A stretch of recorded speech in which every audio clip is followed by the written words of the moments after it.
പിന്നെ ഞാൻ ചേട്ടനെ വിളിച്ചപ്പോൾ ചേട്ടൻ പറയണു 100% ഇത്രയും സ്കോർ ഉണ്ടെങ്കിൽ ചിലപ്പോൾ ഓൾ ഇന്ത്യ റാങ്ക് 1 ആയിരിക്കും എന്ന്. അവര് ഞാൻ ഈ 11th and 12th ശരിക്കും ഇത്രയും ഫോക്കസ് കൊടുത്തില്ലായിരുന്നു. അപ്പൊ അവരായിരുന്നു തള്ളിയത്. അപ്പൊ അവര് അങ്ങനെ പുഷ് ചെയ്തില്ലായിരുന്നെങ്കിൽ ഞാൻ ചിലപ്പോ ഈ മാർക്സ് കിട്ടില്ലായിരുന്നു. ആക്ച്വലി ഞങ്ങളുടെ വീട്ടിൽ ഇങ്ങനെ ഒരു റൂൾ ഉണ്ടായിരുന്നു, വീക്ക് ഡേയ്സിൽ TV കാണാൻ പാടില്ല. നിവേദയുടെ സ്കോർ കാർഡ് നമ്മൾ നോക്കുമ്പോൾ ഏകദേശം എല്ലാ സബ്ജക്റ്റിലും 90 അബോവ് സ്കോർ ചെയ്തിട്ടുണ്ട്. അപ്പൊ ഈ ഒരു സ്ട്രാറ്റജി എത്രത്തോളം ബാക്കിയുള്ളവർക്ക് ഫോളോ ചെയ്യാൻ പറ്റിയ സ്ട്രാറ്റജി ഉണ്ടാവും നിവേദയുടെ കയ്യിൽ തുടങ്ങിയായിരുന്നെങ്കിൽ ഇത്രയും കൂടി സ്കോർ കിട്ടാൻ പറ്റും. അത് അറ്റ്ലീസ്റ്റ് ഒരു 6 months CVT-ക്ക് വേണ്ടി വെച്ചാൽ അത് ഡെഫിനറ്റ്ലി ഇങ്ങനെ 99% എല്ലാത്തിനും കിട്ടാൻ പറ്റും. സൗത്ത് ഇന്ത്യയുടെ ചരിത്രത്തിൽ ആദ്യമായി CVT UG 2025 ഏറ്റവും കൂടുതൽ ആളുകൾ എഴുതിയ പേപ്പർ ഇംഗ്ലീഷ് ആയിരുന്നു. അതിൽ ഓൾ ഇന്ത്യ ലെവലിൽ റാങ്ക് 1 നേടിയത് കേരളത്തിൽ നിന്നുള്ള നിവേദ മറിയം രാജീവാണ്. നിവേദ്യ, ഓൾ ഇന്ത്യ റാങ്ക് 1 കിട്ടി അവിടെ ഇരിക്കുമ്പോൾ എന്താണ് തോന്നുന്നത്? എനിക്ക് സർപ്രൈസ് ആയിരുന്നു ദാറ്റ് ഓൾ ഇന്ത്യ 1 റാങ്ക് ആണെന്ന്. ഞാൻ എക്സ്പെക്ട് ചെയ്തില്ലായിരുന്നു, പക്ഷെ കിട്ടിയിട്ട് ഇപ്പൊ നല്ല രസമുണ്ട്. നിവേദ നാട്ടിൽ എവിടെയായിരുന്നു? ഞാൻ അപ്പ എറണാകുളം, അമ്മ ഈ കടവൂർ എന്ന് പറയും, മൂവാറ്റുപുഴയുടെ അടുത്ത്. ഞാൻ പക്ഷെ ഇവിടെയാണ് born and brought up. So ഞാൻ അവിടെ വെക്കേഷനൊക്കെ അങ്ങനെ പോകുന്നുള്ളൂ. എന്റെ പിന്നെ അപ്പയുടെ ഒക്കെ റിലേറ്റീവ്സ് മെയിൻലി നാട്ടിലാ, പക്ഷെ അമ്മയുടെ കുറെ സിസ്റ്റേഴ്സ് ഒക്കെ ഇവിടെ തന്നെ ഉണ്ട്, ബാംഗ്ലൂരിൽ. നമ്മൾ ഈ സ്കോർ കാർഡ് ഇങ്ങനെ ഡൗൺലോഡ് ചെയ്ത് ഇങ്ങനെ ഇരിക്കുക, നമ്മൾ ആ സ്കോർ കാർഡ് ഇങ്ങനെ നോക്കുകയാണ്. അപ്പോൾ അതിൽ 100% കണ്ടപ്പോൾ 241.96 സ്കോർ കണ്ടപ്പോൾ വിചാരിച്ചിരുന്നു നിവേദക്കാർക്ക് ഓൾ ഇന്ത്യ റാങ്ക് 1 ആണെന്ന്. എന്തായിരുന്നു അപ്പോൾ ഉണ്ടായിരുന്നൊരു അനുഭവം? ഞാൻ ആക്ച്വലി റിസൾട്ട് കണ്ട എന്റെ ഫ്രണ്ട്സിന്റെ കൂടെ ആയിരുന്നു. എനിക്കറിയായിരുന്നു റിസൾട്ട് വരണായിരുന്നു. അപ്പൊ ഞാൻ പറഞ്ഞായിരുന്നു ഞാൻ നോക്കില്ലെന്ന്. പക്ഷെ അപ്പൊ ഫ്രണ്ട്സിന്റെ കൂടെ ആയിരുന്നപ്പോ അവർ പറഞ്ഞു നോക്കിക്കോന്ന്. അപ്പൊ നോക്കിയപ്പോ അവിടെ 100% കണ്ടു. ഞാൻ അപ്പൊ തന്നെ അപ്പനെ വിളിക്കണായിരുന്നു. ഭയങ്കര എക്സൈറ്റ്മെന്റ് ആയിരുന്നു. പിന്നെ ഞാൻ ചേട്ടനെ വിളിച്ചപ്പോ ചേട്ടൻ പറയണു 100% ഇത്രയും സ്കോർ ഉണ്ടെങ്കിൽ ചിലപ്പോ ഓൾ ഇന്ത്യ റാങ്ക് 1 ആയിരിക്കും എന്ന്. പക്ഷെ അപ്പോഴും ഞങ്ങൾ അങ്ങനെ ഓർത്തില്ലായിരുന്നു. അപ്പൊ സാറ് പറഞ്ഞപ്പോഴാണ് അറിയണേ 100% ഉള്ളതുകൊണ്ട് ഫസ്റ്റ് വന്ന്. അതിപ്പോ ഷോക്കായിരുന്നു. Are you happy now? Niveda എവിടെയായിരുന്നു പ്ലസ് ടു പഠിച്ചത്? 10th എവിടെയായിരുന്നു പഠിച്ചത്? 10th ഞാൻ ഇവിടെ ബാംഗ്ലൂരിൽ വിബ്ഗ്യോർ ഹൈ എന്ന് പറഞ്ഞ സ്കൂളിലായിരുന്നു. അത് വീട്ടിന്റെ അടുത്ത് തന്നെയാ. പിന്നെ ഞാൻ 12th mount Carmel PU college എന്ന് പറയും, അതും ബാംഗ്ലൂരിൽ തന്നെ ആണ് പഠിച്ചത്. ഓക്കെ. അപ്പോൾ ഈ ഒരു CVT UG ഇംഗ്ലീഷിൽ മെയിനായിട്ട് നന്നായിട്ട് സ്കോർ ചെയ്തല്ലോ. അപ്പോൾ അതിൻ്റെ ഒരു പ്രിപ്പറേഷൻ സ്ട്രാറ്റജി എങ്ങനെയായിരുന്നു? എങ്ങനെയായിട്ട് അതിന് പ്രിപ്പയർ ചെയ്തത്? അത് ഞാൻ കുറെ പ്രീവിയസ് ഇയേഴ്സ് ഒക്കെ നോക്കിയപ്പോൾ വൊക്കാബുലറി ആ മെയിൻ കണ്ടുകൊണ്ട് ഞാൻ വൊക്കാബുലറി ഫോക്കസ്ഡ് ആണ് മോസ്റ്റ്ലി പ്രിപ്പയർ ചെയ്തത്. ഗ്രാമർ എനിക്ക് അത്രയും പ്രശ്നമില്ലായിരുന്നു, പക്ഷെ ഞാൻ കുറെ പ്രോബ്ലംസും അങ്ങനെ സോൾവ് ചെയ്തു, അപ്പോൾ അത് സ്പീഡാക്കാൻ. പിന്നെ വൊക്കാബുലറിയുടെ കുറെ വേർഡ്സും പഠിച്ചിട്ട് അതിന്റെ ഇങ്ങനെ വേർഡ്സ് അറിയില്ലെങ്കിൽ അതിന്റെ മീനിങ്സും പിന്നെ അതിന്റെ സിനോണിംസും ആന്റണിംസും രണ്ടും എഴുതി ഇങ്ങനെ ഫ്ലാഷ് കാർഡ്സ് പോലെ ഇങ്ങനെ ആപ്പ് ഉണ്ട്. അപ്പൊ അത് ഞാൻ അമ്മ ഫ്രീ ആയിരിക്കുമ്പോൾ അമ്മനോട് ചോദിക്കാൻ പറയും. അപ്പൊ അമ്മ അത് കണ്ട് അമ്മ മീനിങ് ചോദിക്കുമ്പോൾ എനിക്ക് മീനിങ് അറിയാവോ അല്ലെങ്കിൽ അതിനൊരു സിനോണിം അറിയാവോ എന്ന് അങ്ങനെയാണ് ഞാൻ പ്രിപ്പയർ ചെയ്തത്. നമ്മൾ ഈ മോക്ക് ടെസ്റ്റിന്റെ ഒക്കെ പ്രാധാന്യം എത്രത്തോളം ഒരു CVT പോലുള്ള എക്സാമുകളിൽ അറ്റൻഡ് ചെയ്യുമ്പോൾ എത്രത്തോളം അതിന്റെ പ്രാധാന്യം അതിനുണ്ട്? മോക്ക് ടെസ്റ്റ് അതുപോലെ തന്നെ നമ്മളെ previous year question paper analysis ഒക്കെ ഉണ്ടാവില്ല? അത് ഭയങ്കര ഇമ്പോർട്ടന്റ് ആണ്. ബിക്കോസ് ആ മോക്ക് ടെസ്റ്റ് ചെയ്ത ഒരു ലെവൽ എന്താന്ന് മനസ്സിലാവും. CVTയുടെ എക്സാമിന്റെ ലെവലും പിന്നെ how much speed you have അതും മനസ്സിലാവും. അപ്പൊ ഈ മോക്ക് ടെസ്റ്റ് ഞാൻ ചെയ്തപ്പോൾ ഇംഗ്ലീഷിന് എനിക്ക് ഓൾമോസ്റ്റ് ഇത്രയും സ്കോർ ഉണ്ടായിരുന്നു. പിന്നെ ജനറലിനും എൻ്റെ ഒരു ഇത്തിരി കുറവായിരുന്നു. അപ്പൊ ഞാൻ ജനറലിന് ആ ഫോക്കസ് കൊടുക്കണമെന്ന് മനസ്സിലായിട്ട് ഞാൻ അതും കുറെ പ്രാക്ടീസ് ചെയ്തായിരുന്നു. അപ്പൊ ഈ മോക്ക് ടെസ്റ്റും പ്രീവിയസ് ഇയേഴ്സും നോക്കിയാൽ ശരിക്കും മനസ്സിലാവുള്ളൂ ഈ CVTയുടെ ഇതെന്താന്ന്. നമ്മൾ ഈ 10th പ്ലസ് ടു ബോർഡൊക്കെ നമ്മളെ സിലബസ് കാര്യങ്ങളൊക്കെ ഏകദേശം CVT കുറച്ചൊക്കെ സെയിം ആണ്, നമ്മൾ ഡൊമൈൻ സബ്ജക്റ്റ് ഒക്കെ. ഈ 12th and 10th സിലബസ് ഒക്കെ എത്രത്തോളം ഈ ഒരു എക്സാമിൽ ഹെൽപ്ഫുൾ ആയിട്ടുണ്ട്? ഒരു സ്റ്റഡി മെത്തേഡ്സ് അതുപോലെ തന്നെ മറ്റു കാര്യങ്ങളൊക്കെ. ഞാൻ ഈ മൗണ്ട് കാർമലിന് പഠിച്ചുകൊണ്ട് അത് കർണാടക സ്റ്റേറ്റ് ബോർഡ് ആയിരുന്നു. അപ്പൊ അതുകൊണ്ട് ഈ CVTയിൽ NCERTയുടെ ടെക്സ്റ്റ് ബുക്ക് ആയതുകൊണ്ട് അത് ഞാൻ സെപ്പറേറ്റ്ലി ഈ ബോർഡ്സ് കഴിഞ്ഞിട്ടാണ് ഞാൻ ഈ NCERT ടെക്സ്റ്റ് ബുക്ക് നോക്കണേ. അപ്പോൾ ഈ NCERT ടെക്സ്റ്റ് ബുക്ക് ഞാൻ എക്സാമിന്റെ മുമ്പ് പഠിച്ചതാ. അതും കുറെ ഡീറ്റെയിൽ ആയിട്ട് എസ്പെഷ്യലി ഹിസ്റ്ററിയുടെ ഒക്കെ സബ്ജക്ട് കുറെ ഇങ്ങനെ അവിടെ നിന്ന് ഇടും ടൈനി ബോക്സസ് ഉള്ള സ്ഥലത്തിലും അവിടെ നിന്നൊക്കെ ചോദിച്ചിട്ടുണ്ട്. അപ്പൊ അത് വെരി ഡീറ്റെയിൽ ആയിട്ട് ക്ലിയർ ആയിട്ട് എല്ലാ ചെറിയ പോയിന്റും അറിയണം. എല്ലാ സബ്ജക്റ്റും അങ്ങനെയാണ്, ഡൊമൈൻ്റെ സൈക്കോളജി സോഷ്യോളജി എല്ലാം അങ്ങനെ വെരി സ്പെസിഫിക് ആയിട്ടായിരുന്നു. അപ്പോൾ ഒരു പേജ് പോലും മിസ് ചെയ്താൽ ചിലപ്പോൾ കിട്ടാൻ പറ്റില്ലായിരുന്നു. നേരത്തെ നമ്മളിവിടെ വന്നപ്പോഴും നിങ്ങളെ പേരൻസിനോട് സംസാരിച്ചത് നല്ല ഫ്രണ്ട്ലി ആയിട്ടാണ്, മകളെ നന്നായി സപ്പോർട്ട് ചെയ്യുന്ന പേരൻസ് ആണ്. അപ്പോൾ പേരൻസിന്റെ ഇൻവോൾവ്മെന്റ് ത്രൂ ഔട്ട് ഈ ഒരു ജേർണി ഇവിടെ ഇപ്പൊ ഇരിക്കുന്നത് വരെയുള്ള ഈ ഒരു ജേർണിയിൽ പേരൻസിന്റെ ഇൻവോൾവ്മെന്റ് എത്രത്തോളം ഉണ്ടായിരുന്നു, അവരുടെ ഭാഗത്തുനിന്നുണ്ടായ സപ്പോർട്ട് കാര്യങ്ങൾ എന്തൊക്കെയാണ്? ഞാൻ ഈ 11th and 12th ശരിക്കും ഇത്രയും ഫോക്കസ് കൊടുത്തില്ലായിരുന്നു. അപ്പൊ അവരായിരുന്നു തള്ളിയത്, പഠിക്കണം എന്താ പഠിക്കാത്ത അങ്ങനെയൊക്കെ. അപ്പൊ ഈ ബോർഡ്സ് കഴിഞ്ഞിട്ട് ഞാൻ പറഞ്ഞു, അവര് ഇങ്ങനെ പ്രഷർ ചെയ്തതുകൊണ്ട് ഞാൻ പറഞ്ഞു ഓക്കെ ഞാൻ ഈ ബോർഡ്സ് കഴിഞ്ഞിട്ട് ഞാൻ ശരിക്കും ഫോക്കസ് ചെയ്യാം. അപ്പൊ അവര് അങ്ങനെ പുഷ് ചെയ്തില്ലായിരുന്നെങ്കിൽ ഞാൻ ചിലപ്പോ ഈ മാർക്സ് കിട്ടില്ലായിരുന്നു. അവരായിരുന്നു പറഞ്ഞ കിട്ടണം, എവിടെയെങ്കിലും നല്ലതായിട്ട് എത്തണം അങ്ങനെയൊക്കെ. ഓക്കെ, ഞാൻ നിവേദയുടെ റൂമിൽ ഇങ്ങനെ കയറി നോക്കിയപ്പോൾ ഒരുപാട് നമ്പർ ഓഫ് ബുക്സ് അവിടെ ഇങ്ങനെ ഉണ്ട്, ഇംഗ്ലീഷ് കുറെ പുസ്തകങ്ങൾ. അപ്പൊ ഞാൻ അച്ഛനോട് ഇങ്ങനെ ചോദിച്ചു, മോള് പുസ്തകം വായിക്കുന്നൊക്കെ. അപ്പം അച്ഛൻ പറഞ്ഞു പല സമയങ്ങളിൽ പല രീതിയിലുള്ള പുസ്തകങ്ങളാണ് വായിക്കുക, ഹിസ്റ്ററി ആയിട്ട് ബന്ധപ്പെട്ട് കുറെ പുസ്തകങ്ങൾ വായിക്കും, അങ്ങനെ പല ടൈപ്പിൽ. അപ്പോൾ ഈ ഒരു വായനയോടുള്ള ഒരു കമ്പം ഉണ്ടല്ലോ, അതിനോടുള്ള താല്പര്യം എങ്ങനെയാണ് വന്നത്, അതുപോലെ തന്നെ എങ്ങനത്തെ പുസ്തകങ്ങളാണ് വായിക്കാൻ ഇഷ്ടം എന്നൊക്കെ ഉണ്ടാവില്ലേ? അത് ഞാൻ ചെറുതായിരുന്നപ്പോ മുതൽ വായിക്കണതാ. ആക്ച്വലി ഞങ്ങളുടെ വീട്ടിൽ ഇങ്ങനെ ഒരു റൂൾ ഉണ്ടായിരുന്നു, വീക്ക് ഡേയ്സിൽ TV കാണാൻ പാടില്ല. അപ്പൊ എനിക്ക് വീട്ടിൽ നിന്നൊക്കെ സ്കൂളിൽ നിന്നൊക്കെ വരുന്ന എനിക്ക് ബോറടിക്കുമായിരുന്നു. അപ്പൊ വീട്ടിലുള്ള ബുക്ക് എല്ലാം ഇരുന്ന് വായിക്കുമായിരുന്നു. അങ്ങനെ തുടങ്ങിയതാണ്. പിന്നെ ഞാൻ അങ്ങനെ കെപ്റ്റ് ഗോയിങ് ഓൺവേഴ്സ്. ഞാൻ അപ്പൊ കുറെ ബുക്സ് വായിക്കും. പിന്നെ ഞാൻ വലുതായപ്പോ ഇങ്ങനെ കുറെ ക്ലാസിക്സും അങ്ങനെയൊക്കെ കേട്ടിട്ട് അതും അങ്ങനെ വായിക്കാൻ തുടങ്ങി. അപ്പൊ പിന്നെ ഞാൻ പഠിച്ച സ്കൂളും, ഞാൻ 6th മുമ്പ് പഠിച്ചത് ഇവിടെ വീട്ടിന്റെ അടുത്തുള്ള മോണ്ടിസറി സ്കൂൾ എന്ന് പറയാം. അവിടെ ഇങ്ങനെ എക്സാം ഒന്നുമില്ല. എല്ലാവരും അവർ പറയണത് that you kid should understand what they are studying and learn like that. So ഇങ്ങനെ ചുമ്മാ ബൈ ഹാർട്ട് ചെയ്യണേ അങ്ങനെ ഒന്നും ഇല്ലായിരുന്നു. അപ്പൊ എന്തെങ്കിലും ടോപ്പിക് ടീച്ചർ ഹോംവർക്ക് തന്നാൽ ഞങ്ങൾ അവിടുത്തെ ലൈബ്രറി പോയി അതിനെ പറ്റി വായിച്ചിട്ട് അതിനെ എഴുതുമായിരുന്നു. അപ്പൊ അങ്ങനെയാണ് ഞാൻ അവിടം വരെ പഠിച്ചത്. അപ്പൊ അതുകൊണ്ട് ഈ ബുക്സ് വായിച്ച് മനസ്സിലാക്കണതും അങ്ങനെയൊക്കെ തുടങ്ങിയതാണ്. ഓക്കെ, അപ്പോൾ ഈ ഇംഗ്ലീഷിലും അതുപോലെ തന്നെ നിവേദയുടെ മാർക്ക് സൈക്കോളജിയിൽ ഏകദേശം 247 പോയിന്റ് സംതിങ് ആണ്. അപ്പോൾ ഈ ഒരു സൈക്കോളജിയിൽ തന്നെ ഏറ്റവും കിട്ടിയിട്ടുള്ള മാർക്സിൽ വെച്ചിട്ട് ഏറ്റവും കൂടുതൽ മാർക്കുള്ള ഒരാളായിട്ടാണ് എനിക്ക് തോന്നുന്നത് നിവേദക്ക് തന്നെ ആയിരിക്കും കൂടുതൽ മാർക്ക് സൈക്കോളജിയിൽ ഉണ്ടാവുക. അപ്പോൾ ഇംഗ്ലീഷിൽ ഓൾൻ്റെ റാങ്ക് ഫസ്റ്റും അതുപോലെ തന്നെ സൈക്കോളജിയിലും ടോപ്പ് ആയിട്ടുള്ള റാങ്ക് വാങ്ങിച്ച് നിൽക്കുമ്പോൾ ഏത് ഇതിലേക്ക് പോകാനാണ് സത്യത്തിൽ താല്പര്യം, ഇംഗ്ലീഷിലേക്കാണോ അല്ല സൈക്കോളജിക്കാണോ? എനിക്ക് സൈക്കോളജിയിലാണ് ഇത്രയും കൂടി താല്പര്യം. പക്ഷെ ഇവര് പറയണ ഇംഗ്ലീഷ് ആയിരിക്കും ബെറ്റർ എന്ന്. അതുകൊണ്ട് ഞാൻ ഇംഗ്ലീഷ് തന്നെ ചൂസ് ചെയ്യാൻ ഓർത്തു. എനിക്ക് രണ്ടും ഈക്വൽ ഇഷ്ടമാണ് ശരിക്കും പറഞ്ഞാൽ. സൈക്കോളജി എനിക്ക് ഈ 11th and 12th ഈ ഹ്യൂമാനിറ്റി സ്ട്രീം എടുത്തപ്പോഴാണ് ശരിക്കും പഠിക്കണത്. അപ്പൊ പഠിച്ചപ്പോൾ എനിക്ക് നല്ല ഇൻട്രസ്റ്റ് ആയിട്ട് തോന്നി. പിന്നെ ഇംഗ്ലീഷും എനിക്ക് ഓൾവേസ് ഇൻട്രസ്റ്റ് ഉണ്ടായിരുന്നു. അപ്പൊ അങ്ങനെ ഇംഗ്ലീഷ് തന്നെ എടുക്കാന്ന് ഓർത്തു. ഓക്കെ, അതെ, നമ്മളിപ്പോൾ CET സ്കോർ കാർഡ്, നിവേദയുടെ സ്കോർ കാർഡ് നമ്മൾ നോക്കുമ്പോൾ ഏകദേശം എല്ലാ സബ്ജക്റ്റിലും 90 അബോവ് സ്കോർ ചെയ്തിട്ടുണ്ട്. അപ്പൊ ഈ ഒരു സ്ട്രാറ്റജി എത്രത്തോളം ബാക്കിയുള്ളവർക്ക് ഫോളോ ചെയ്യാൻ പറ്റിയ സ്ട്രാറ്റജി ഉണ്ടാവില്ല നിവേദയുടെ കയ്യിൽ, അതൊന്ന് പറയുകയാണെങ്കിൽ ബാക്കിയുള്ള ഇനിയുള്ളവർക്കും ഉപകാരപ്പെടും. അതെ, ഞാൻ പറഞ്ഞ ഇത്രയും കൂടി എന്നെക്കാളും ഇത്രയും കൂടി ഏർലി തുടങ്ങിയായിരുന്നെങ്കിൽ ഇത്രയും കൂടി സ്കോർ കിട്ടാൻ പറ്റും. അത് അറ്റ്ലീസ്റ്റ് ഒരു 6 months CUETക്ക് വേണ്ടി വെച്ചാൽ അത് ഡെഫിനറ്റ്ലി ഇങ്ങനെ 99% എല്ലാത്തിനും കിട്ടാൻ പറ്റും. അത് ഈ ടെസ്റ്റ് ശരിക്കും ഇങ്ങനെ ഹാർഡ് എന്ന് പറയൂല. GAT എനിക്ക് ഇത്തിരി പാടായിരുന്നു മാത്സ് ഒക്കെ ആയതുകൊണ്ട്. പക്ഷെ അല്ലെങ്കിൽ അത്രയും ഹാർഡല്ല, ലെവല് അത്രയും ഹാർഡല്ല. അത് പ്രാക്ടീസ് ചെയ്താലേ പക്ഷെ നല്ല സ്കോർ കിട്ടാൻ പോകുള്ളൂ. ബിക്കോസ് സ്പീഡ് 1 മണിക്കൂർ ഉള്ളൂ. അപ്പൊ നല്ല സ്പീഡ് വേണം. അതാണ് വേണ്ടി ശരിക്കും പ്രാക്ടീസ് ചെയ്യേണ്ടത്. ലെവല് അത്രയും കുഴപ്പമില്ല, സ്പീഡ് ചുമ്മാ കിട്ടാൻ വേണ്ടി പ്രാക്ടീസ് ചെയ്യണം. ഓക്കെ, ഈ CUET എക്സാം എഴുതാൻ പോയിരിക്കുമ്പോൾ ഇംഗ്ലീഷ് എക്സാം ക്വസ്റ്റ്യൻ പേപ്പർ ഇങ്ങനെ കാണുമ്പോൾ അതിൽ ടഫായിട്ട് തോന്നിയതും ഈസി ആയി തോന്നിയ പാർട്ട് ഏതൊക്കെ ഭാഗങ്ങളാണ് തോന്നിയിരുന്നത്, ടഫസ്റ്റ് ആൻഡ് ഈസിയസ്റ്റ് പാർട്ട്? എനിക്ക് ഈസി പാർട്ട് ഈ വൊക്കാബുലറിയുടെ കുറെ ഇങ്ങനെ മാച്ചിങ് ഉണ്ടായിരുന്നത് ഈസി ആയിട്ട് തോന്നി. ഇങ്ങനെ ഒരെണ്ണം കിട്ടിയാൽ മറ്റതും ഏകദേശം കിട്ടാൻ പറ്റുന്ന പോലത്തെ ആയിരുന്നു. പക്ഷെ എനിക്ക് പാടായിട്ട് തോന്നിയത് ഈ കോംപ്രിഹെൻഷൻ അതായിരുന്നു. ഏറ്റവും കൂടുതൽ ആൾക്കാർ ഡൗട്ട് മാർക്ക് പോകുന്നത് കോംപ്രിഹെൻഷൻ.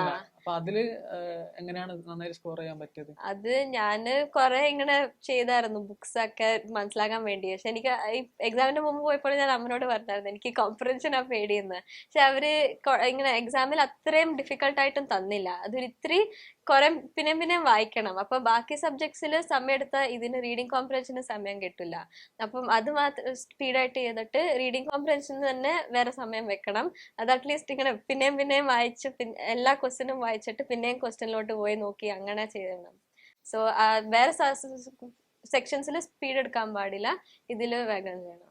അതന്നെയാണ് മെയിൻ ആയിട്ടുള്ള. ഇപ്പൊ ഇംഗ്ലീഷിൽ കുറെ വായിക്കാനുണ്ടാവും, അതുപോലെ തന്നെ കണ്ടുപിടിക്കുന്ന കുറച്ച് നല്ല സമയം എടുക്കുന്നതാണ്. ഏകദേശം 1 മണിക്കൂറാണ് സമയം വരുന്നത്. അതിൽ 50 ക്വസ്റ്റ്യൻസ് കവർ ചെയ്യണം. ഈ ഒരു ടൈം മാനേജ്മെന്റ് എത്രത്തോളം എങ്ങനെ മാനേജ് ചെയ്തു എന്നുള്ള ഒരു കാര്യം കൂടി പറയാം. അത് റീഡിങ് സ്പീഡ് തന്നെ കൂട്ടണം. റീഡ് ചെയ്യാൻ ഫാസ്റ്റ് ആണെങ്കിൽ പിന്നെ ബിക്കോസ് ഈ സിനോണിംസും ആന്റണിംസ് ഇങ്ങനെ ഇമ്മീഡിയറ്റ്ലി കിട്ടണതാണ്. അത് അറിയാമെങ്കിൽ അറിയാം, അല്ലെങ്കിൽ പോണം അങ്ങനെ.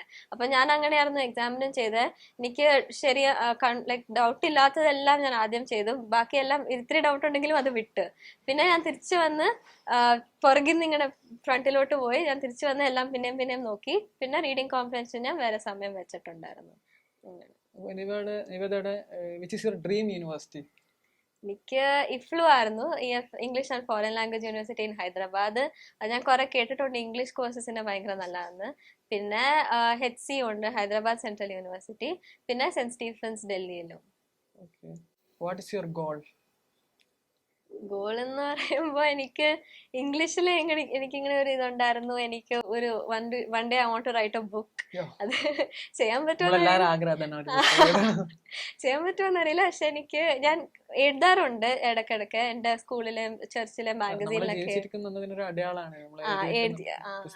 എഴുതിയത്. അപ്പൊ ഞാൻ എഴുതാറുണ്ട്. പിന്നെ ഒരു ദിവസം ഒരു പ്രോപ്പർ ബുക്കായിട്ട് എഴുതണമെന്ന് പ്രതീക്ഷിക്കുന്നുണ്ട് പുസ്തകം. തീർച്ചയായിട്ടും. ഇനി CUT UG എക്സാം എഴുതുന്ന കുട്ടികൾക്ക്, അതുപോലെ തന്നെ ഇംഗ്ലീഷിൽ ബിഗിനർ ആയിട്ടുള്ള കുറെ കുട്ടികളൊക്കെ ഉണ്ടാവും.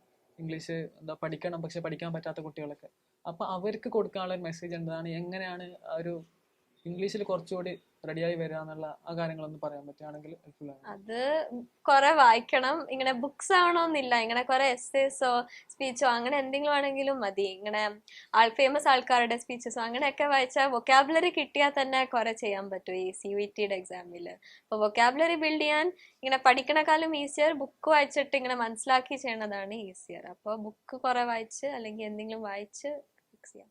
ഇപ്പോൾ ഈ ഒരു പിയർ ഗ്രൂപ്പ്സ് ഉണ്ടാവില്ല, നമ്മളെ ഫ്രണ്ട്സ് സർക്കിളൊക്കെ, ഈ ഒരു സർക്കിളൊക്കെ എത്രത്തോളം ഈ ഒരു സക്സസിന്റെ ഭാഗമായിട്ടുണ്ട്? അവരുടെയൊക്കെ ഹെൽപ്പ് എത്രത്തോളം ഉണ്ടായിരുന്നു? ഒരു പഠിക്കുമ്പോൾ കൂടെ ഉണ്ടായിരുന്നു അവരൊക്കെ എങ്ങനെയായിരുന്നു? അതിന്റെ കൂടെ ഒന്ന് പറയുകയാണെങ്കിൽ. എന്റെ ക്ലാസ്സിൽ ആക്ച്വലി അത്രയും പേര് CUTക്ക് ഇല്ലായിരുന്നു. പിന്നെ അനർഘ്യ എന്റെ ഒരു ഫ്രണ്ട് ഉണ്ടായിരുന്നു. അപ്പൊ എന്റെ ഫ്രണ്ടും ഞങ്ങൾ ഡിസ്കസ് ചെയ്യുമായിരുന്നു ഇംഗ്ലീഷ്. ഓക്കെ, അപ്പൊ ഞങ്ങള് മെസ്സേജ് വായിക്കുമായിരുന്നു ഇംഗ്ലീഷിൽ. ഇതുണ്ടോ, GAT എങ്ങനെയുണ്ട്, പ്രിപ്പറേഷൻ എങ്ങനെ പോകുന്നുണ്ട്. അപ്പൊ അങ്ങനെ ഒരു കമ്പാനിയൻഷിപ്പ് ഉള്ളതുകൊണ്ട് എനിക്കും ഇതുണ്ടായിരുന്നു. അപ്പൊ അനർഘ്യയുടെ എക്സാം എന്റെ മുമ്പ് ഇത്തിരി തീർന്നായിരുന്നു. അപ്പൊ ഞാൻ ചോദിച്ചായിരുന്നു എന്തൊക്കെയായിരുന്നു എക്സാമിൽ വന്നേ, എങ്ങനെയുണ്ടായിരുന്നു അങ്ങനെയൊക്കെ. അപ്പൊ അങ്ങനെ ഈ ആരെങ്കിലും ഉണ്ടെങ്കിൽ ഈ ക്വസ്റ്റ്യൻസ് പാറ്റേൺ പിന്നെ ടുഗദർ പഠിക്കാനാണെങ്കിലും അങ്ങനെ ആരെങ്കിലും ഉണ്ടെങ്കിൽ നല്ലതാണ്. മെന്റൽ ലേണിംഗ് ഈ ഒരു റിസൾട്ട് മറ്റു കാര്യങ്ങളിലും എത്രത്തോളം ഗൈഡ് ചെയ്തിരുന്നു, ഹെൽപ്പ് ചെയ്തിരുന്നു? മെന്റൽ ലേണിംഗ് കുറെ ഹെൽപ്പ് ചെയ്തിട്ടുണ്ട്. ഞാൻ ഈ സാറിനെ ആദ്യം ആ ഗൂഗിൾ മീറ്റില് ഞാൻ ചോദിച്ചതായിരുന്നു, എനിക്ക് 100% ഉണ്ടെന്ന് അറിയാമായിരുന്നു. പക്ഷെ അത് CUTയിൽ എന്തോരം വാലിഡിറ്റി ഉണ്ട്, അത് വാല്യൂ എന്തുണ്ടെന്നൊന്നും അറിയില്ലായിരുന്നു. അപ്പൊ ഞാൻ സാറിന് മെസ്സേജ് ചെയ്ത് ചോദിച്ചു ഇത്രയും സ്കോർ കൊണ്ട് എന്തെങ്കിലും കിട്ടുമായിരുന്നു. അപ്പൊ ആ നേരം മുതൽ സാർ എല്ലാത്തിനും ഹെൽപ്പ് ചെയ്യണുണ്ടായിരുന്നു. എപ്പോ വിളിച്ചാലും അപ്പൊ തന്നെ എടുത്ത് ഹെൽപ്പ് ചെയ്യും. പിന്നെ എന്തെങ്കിലും ഡൗട്ട് ഉണ്ടെങ്കിലും ഹെൽപ്പ് ചെയ്യും. അങ്ങനെയൊക്കെ. അപ്പൊ മെന്റൽ ലേണിംഗ് കുറെ ഹെൽപ്പ് ചെയ്തിട്ടുണ്ട്. നിവേദ, ഒരു 40 years കഴിഞ്ഞിട്ട്, ആഫ്റ്റർ 40 years നമ്മൾ നിൽക്കുന്ന ഒരു സ്ഥലം കാണുന്നത്, എവിടെ എത്തി നിൽക്കണം എന്നുണ്ടാവല്ലോ. അപ്പൊ എവിടെ എത്തി നിൽക്കണം എന്നാണ് നിവേദ ആഗ്രഹം? ഞാൻ ഓർക്കുമ്പോ എനിക്കറിയില്ല. ഞാൻ ഈ ഇംഗ്ലീഷ് എടുക്കണോണ്ട് കുറെ ആൾക്കാർക്ക് എന്താ സ്കോപ്പ് എന്താ അങ്ങനെ ഒന്നും അറിയില്ലാത്തോണ്ട് ഞാനും ഇങ്ങനെ ലൈക് ട്രൈയിങ് ഔട്ട് പോലെയാണ് ഞാൻ ചെയ്യണത്. അപ്പൊ ഞാൻ 40 years കഴിഞ്ഞിട്ട് നോക്കാം. സൊസൈറ്റിക്ക് കൊടുക്കാനുള്ള ഒരു മെസ്സേജ് ഉണ്ടാവില്ലേ? ഇപ്പൊ ഒരു ഓൾഡ് റാങ്ക് 1 ഇങ്ങനെ ഇരിക്കുമ്പോൾ, ഇവിടെ ഇരിക്കുമ്പോൾ ആ ഒരു സൊസൈറ്റിക്ക് കൊടുക്കുന്ന ഒരു മെസ്സേജ് എന്താണ് ഓവറോൾ ആയിട്ട്? എക്സാം അല്ലെങ്കിലും വായിക്കണത് ഓൾവേസ് ഭയങ്കര ഗുഡ് സാധനമാണ്. എന്റർടൈൻമെന്റ് ആണെങ്കിലും അല്ലെങ്കിലും ഇങ്ങനെ കുറെ ഐഡിയാസ് ഒക്കെ കിട്ടും. ഫിക്ഷൻ ആണെങ്കിലും നോൺ ഫിക്ഷൻ ആണെങ്കിലും കുറെ വേൾഡിനെ പറ്റിയൊക്കെ മനസ്സിലാവാനുണ്ട്. അപ്പൊ വായിക്കണത് എന്തായാലും നല്ലൊരു സാധനമാണ്. ഇപ്പോൾ കുറെ യൂത്ത്, നമ്മളുടെ വരുന്ന ജനറേഷൻ മൊത്തം മൊബൈൽ ഫോണിലേക്ക് അഡിക്ഷൻ ആയി പോവാണ്. അപ്പോൾ അത് കാരണം സ്റ്റഡീസിൽ ഫോക്കസ് ചെയ്യാൻ പറ്റുന്നില്ല, മറ്റ് പല പ്രശ്നങ്ങളും നേരിടുന്നുണ്ട്. അപ്പോൾ അവിടെ ഒരു റീഡിങ്ങിന്റെ ആവശ്യകത എത്രത്തോളം ഉണ്ട് എന്നുള്ള ഒരു കാര്യം കൂടി പറയുകയാണെങ്കിൽ. അത് ഇപ്പോഴാ എനിക്ക് തോന്നുന്ന കൂടുതൽ ആവശ്യമുണ്ട്. ഞാൻ പണ്ട് ഫോണില്ലാത്ത സമയത്ത് ഞാൻ കുറെ വായിക്കുമായിരുന്നു. ഇപ്പൊ ഫോൺ ഉള്ളതുകൊണ്ട് ഞാനും വായിക്കണത് കുറച്ചു. അപ്പൊ തോന്നണ ഇപ്പൊ റീഡിങ് ഇപ്പോഴും ഇമ്പോർട്ടന്റ് ആണ്. ബിക്കോസ് ഈ സോഷ്യൽ മീഡിയയിലൊക്കെ അറ്റൻഷൻ സ്പാൻ കുറയണോണ്ട് റീഡ് ചെയ്യുമ്പോൾ അതും വരണുണ്ട്. പിന്നെ ചുമ്മാ വീഡിയോസ് കാണാണ്ടും എന്തെങ്കിലും അറ്റ്ലീസ്റ്റ് ഇൻട്രസ്റ്റിംഗ് ആയിട്ട് പഠിക്കാൻ പറ്റണതൊക്കെ ഉണ്ട് ബുക്സിൽ. അപ്പൊ നിവേദ, നമുക്ക് പഠിക്കാൻ പല മെത്തേഡുകളുണ്ട്, പല രീതിയിൽ പഠിക്കുന്ന ആൾക്കാരുണ്ട്. ചില ആൾക്കാർ രാത്രി ഇരുന്ന് പഠിക്കും, ചില ആൾക്കാർ രാവിലെ ഇരുന്ന് പഠിക്കും. ഇപ്പോൾ ഒരു സ്പെസിഫിക് ആയിട്ടുള്ളൊരു ഡെയിലി റൂട്ടീൻ ഉണ്ടാവില്ല പലർക്കും. അപ്പോൾ എങ്ങനെ പഠിച്ചാലാണ് നമുക്ക് നന്നായിട്ട് പ്രവർത്തിക്കാൻ പറ്റുക, അല്ലെങ്കിൽ നല്ല സ്കോർ ചെയ്യാൻ പറ്റുക, അല്ലെങ്കിൽ നല്ല രീതിയിൽ അത് പ്രതിഫലിക്കാൻ പറ്റാന്നുണ്ടാവല്ലോ. അപ്പോൾ നിവേദക്ക് എങ്ങനെയാണത് ഉണ്ടായിരുന്നത്? അത് എനിക്ക് തോന്നുന്ന ഇൻഡിവിജ്വൽ ഡിപ്പെൻഡ് ചെയ്യും. എനിക്ക് രാവിലെ എണ്ണിട്ട് പഠിക്കണതായിരുന്നു ഇഷ്ടം. അപ്പൊ ഞാൻ രാത്രി അത്രയും ലേറ്റ് ഇരിക്കില്ലായിരുന്നു. എത്ര hours ഒക്കെ പഠിക്കും ഒരു അത് ഞാൻ ഇതിനിടയില്? അത് അറിയില്ല. ഞാൻ രാവിലെ ചിലപ്പോ 6 മണിക്കൊക്കെ എണ്ണിട്ട് പഠിക്കുമായിരുന്നു. പിന്നെ ഒരു ബ്രേക്ക്ഫാസ്റ്റിനൊക്കെ ഒരു ബ്രേക്ക്. പക്ഷെ ഡിന്നർ ആയിട്ട് ഞാൻ പഠിക്കില്ലായിരുന്നു. ഒരു 8:30 ഡിന്നർ ആയിട്ട് ഞാൻ പഠിക്കില്ലായിരുന്നു. അത് ഇൻഡിവിജ്വൽ ആയിട്ട് ഡിപ്പെൻഡ് ചെയ്യും. ചില ആൾക്കാർക്ക് രാത്രി പഠിക്കുമ്പോഴാ മനസ്സിലാവണം. എനിക്ക് ഏർലി ആയിരുന്നു. ഇപ്പൊ ഇന്ന് നേരത്തെ നേരത്തെ കിടക്കും, നേരത്തെ രാവിലെ എണീക്കും, അങ്ങനെയൊക്കെ ഉണ്ടായിരുന്നു. അങ്ങനെ ഉണ്ടായിരുന്നു. ഞാന് എക്സാമിന്റെ സമയത്ത് ഞാൻ ചിലപ്പോ എക്സാമിന്റെ ദിവസമൊക്കെ ഞാൻ 5 മണിയൊക്കെ എഴുന്നിട്ട് പിന്നെ എല്ലാം റിവൈസ് ചെയ്ത് അങ്ങനെയൊക്കെ. അപ്പൊ ഞാൻ എപ്പോഴും ഏർലി ആണ് എനിക്കിഷ്ടം. ബിക്കോസ് രാവിലെ ഇങ്ങനെ കിടന്നുറങ്ങി കഴിഞ്ഞിട്ട് എണീക്കുമ്പോ ഇങ്ങനെ നല്ല ഫ്രഷ് ആയിട്ടിരിക്കും. അപ്പൊ എല്ലാം ഈസി ആയിട്ട് റിമെമ്പർ ചെയ്യാൻ പറ്റും. ഇപ്പോൾ ഒരുപാട് കുട്ടികൾ എന്താ പറയാ, ഈ CUT നമ്മളെ ബോർഡ് എക്സാം, +2 ബോർഡ് എക്സാം കഴിഞ്ഞതിന് ശേഷം CUT പ്രിപ്പയർ ചെയ്യാൻ വേണ്ടി നിൽക്കുന്ന കുറേ കുട്ടികളുണ്ട് കേരളത്തിൽ. ഒരുപാട് കുട്ടികൾ നമ്മളെ കോൺടാക്ട് ചെയ്യുന്നുണ്ട്. പക്ഷെ അങ്ങനെ ചെയ്യുന്നതാണോ, എൻട്രൻസിന് പ്രിപ്പയർ ചെയ്യുന്നതാണോ നല്ലതല്ല, ഏർലി തന്നെ നമ്മളുടെ +2 ഒക്കെ അക്കാഡമിക് ഇയർ സ്റ്റാർട്ട് ചെയ്യുമ്പോൾ തന്നെ അതിന്റെ പ്രിപ്പറേഷൻ മെല്ലെ മെല്ലെ കൊണ്ടുപോകുന്നതാണോ നല്ലത്? ഏതായിരിക്കും നിവേദക്ക് തോന്നുന്നത് കുറച്ചുകൂടി ബെറ്റർ ആയിട്ട്? എനിക്ക് തോന്നുന്നത് ഇത്രയും കൂടി ഏർലി സ്റ്റാർട്ട് ചെയ്യണതാണ് ഓൾവേസ് ബെറ്റർ. ഞാൻ ഈ ബോർഡ്സ് കഴിഞ്ഞിട്ട് ചെയ്തപ്പോൾ എനിക്ക് അപ്പൊ കുറെ ഉള്ള പോലെ തോന്നി. അപ്പൊ എനിക്കൊരു ഇത്തിരി പാനിക് ആയിരുന്നു, തീർക്കാൻ പറ്റുമോ, കുറെ ഉണ്ടല്ലോ. എസ്പെഷ്യലി മാത്സ് ആയിരുന്നു എന്റെ ഓൾവേസ് വീക്ക്. അപ്പൊ GATക്ക് എനിക്ക് നല്ല പേടിയുണ്ടായിരുന്നു. അപ്പൊ സഡൻലി ബോർഡ്സ് ആയിട്ട് തുടങ്ങിയപ്പോ കുറെ ഉള്ള പോലെ, എനിക്കൊന്നും മനസ്സിലാവണില്ലാത്ത പോലെ. അപ്പൊ എനിക്ക് അപ്പൊ ടെൻഷൻ കയറി. ഞാൻ ശരിക്കും 11th and 12th ശരിക്കും സ്ലോലി സ്ലോലി ചെയ്തായിരുന്നെങ്കിൽ ചെയ്യാൻ പറ്റുമായിരുന്നു. ഇംഗ്ലീഷും എല്ലാ സബ്ജക്ട്സും ഡൊമൈനും അങ്ങനെയാ. എല്ലാം ഒരു ഇത്തിരി ഏർലി സ്റ്റാർട്ട് ചെയ്താൽ അതായിരിക്കും ബെറ്റർ. നിവേദയുടെ ബ്രദർ എത്രത്തോളം ഈ ജേർണിയിൽ ഹെൽപ്പ് ചെയ്തിരുന്നു? ചേട്ടാണ് മൊത്തം എനിക്ക് മാത്സ് പറഞ്ഞു തരുന്നത്. ചേട്ടാ ഇപ്പൊ ജോലിക്ക് കയറി. അപ്പൊ ചേട്ടാ ഈ വീട്ടിലുണ്ടായിരുന്ന സമയത്ത്, ജോലിക്ക് കയറിയ മുമ്പ് വീട്ടിലുണ്ടായിരുന്ന സമയത്ത് ചേട്ടാ ഈ എല്ലാ ദിവസവും ഞാൻ മാത്സിന്റെ എല്ലാ ഡൗട്ടുള്ള ക്വസ്റ്റ്യൻസ് അങ്ങോട്ട് പോകും. ചേട്ടാ എല്ലാം പറഞ്ഞു തരും. അപ്പൊ എനിക്ക് ചിലപ്പോ ഇങ്ങനെ മനസ്സിലാവില്ലാത്തപ്പോ എനിക്ക് അറിയാനൊക്കെ തുടങ്ങും, എനിക്കൊന്നും മനസ്സിലാവണില്ലെന്ന്. അപ്പൊ ചേട്ടയായിരുന്നു ഹെൽപ്പ് ഒക്കെ ചെയ്യണേ, ഇങ്ങനെ എക്സ്പ്ലെയിൻ ചെയ്ത് തരുമായിരുന്നു. അപ്പൊ മാത്സ് മൊത്തം ലോജിക്കൽ റീസണിങ് മൊത്തം GATയുടെ പേപ്പർ ചേട്ടയായിരുന്നു മൊത്തം ഹെൽപ്പ് ചെയ്തത്. ഈ ഇതിനൊക്കെ അപ്പുറത്തേക്ക് എക്സ്ട്രാ കരിക്കുലർ ആയിട്ടുള്ള ആക്ടിവിറ്റീസ് നിവേദ ചെയ്യുന്ന കേട്ടിട്ടുണ്ടായിരുന്നു. എന്താ പറയാ, ബോട്ടിൽ ആർട്ട്, അതുപോലെ തന്നെ പിയാനൊക്കെ വായിക്കാന്നൊക്കെ. ഇൻസ്ട്രുമെന്റ്സ് ഒക്കെ വായിക്കോ? ഞാൻ പിയാനോ പഠിച്ചിട്ടുണ്ട്, അധികം ഒന്നും കളിക്കാറില്ല.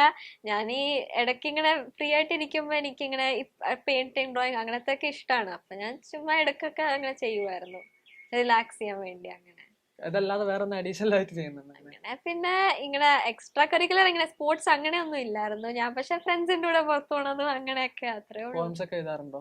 ഞാൻ അങ്ങനെ എഴുതാറുണ്ട്, ഞാനും കാണിക്കാറില്ലെന്നുള്ളൂ. അടുത്തൊരു പുസ്തകം വരുന്നു പ്രതീക്ഷിക്കാം. അപ്പോ ഇനിയിപ്പോ ഡിഗ്രിക്ക് ഇപ്പൊ ജോയിൻ ചെയ്തതിനു ശേഷം ഡ്രീം യൂണിവേഴ്സിറ്റി ആ IFLU തന്നെ ജോയിൻ ചെയ്യാൻ പറ്റട്ടെ. ജോയിൻ ചെയ്താൽ എന്തൊക്കെയായിരിക്കും അതിനുശേഷം നിവേദ ചെയ്യാൻ പോകുന്നത്? Is there any plan? ഞാന് ഓർത്ത ഈ ഡിഗ്രി ഒക്കെ കയറി കഴിഞ്ഞിട്ട് ഈ IASന്റെ കോച്ചിങ്ങോ അങ്ങനെ എന്തെങ്കിലും പോണോന്ന് ഓർത്തിട്ടുണ്ട്. അത് കൺഫേം ആക്കിയിട്ടില്ല, ചെലപ്പോ ചെയ്യും. നോക്കണമെന്നുണ്ട്. നമുക്കൊരു 4 വർഷത്തിന് ശേഷം ഒരു കേഡർ കാണാൻ പറ്റും, IAS, Niveda IAS. All the best. Thank you sir. വരുന്ന ജനറേഷന്, അതുപോലെ തന്നെ അടുത്ത CUT UG പ്രിപ്പയർ ചെയ്യുന്ന കുട്ടികൾക്ക് കൊടുക്കാൻ എന്തെങ്കിലും മെസ്സേജ് ഉണ്ടെങ്കിൽ നിവേദക്ക് പറയാം. അത് ഏർലി സ്റ്റാർട്ട് ചെയ്തോ 11th and 12th തന്നെ കുറെ സമയം കൊടുത്തില്ലെങ്കിലും ഒരു 1 hour വെച്ച് ഒരു ഇത്തിരി സമയം കൊടുത്ത് വെച്ചാൽ മതി, നല്ലോണം ചെയ്യാൻ പറ്റും. നിവേദ, നമുക്കറിയാം ഏറ്റവും കൂടുതൽ CUT UG ഏറ്റവും കൂടുതൽ ആൾക്കാർ എഴുതുന്ന പേപ്പറാണ് ഇംഗ്ലീഷ് എന്ന് പറയുന്നത്. ഏകദേശം 10 ലക്ഷത്തോളം ആൾക്കാരാണ് അത് എഴുതുന്നത്. അതിൽ തന്നെ ഓൾ ഇന്ത്യ റാങ്ക് 1ാം റാങ്ക് കിട്ടാന്ന് വെച്ചാൽ ചെറിയൊരു കാര്യമല്ല. ഈ ഒരു പ്രിപ്പറേഷനും അതിന്റെ ഒരു കണ്ടിന്യൂസ് ആയിട്ട് അതിനു വേണ്ടി പ്രിപ്പയർ ചെയ്ത ആ ഒരു എഫേർട്ടിനെ നമ്മളെല്ലാവരും അഭിനന്ദിക്കാണ്.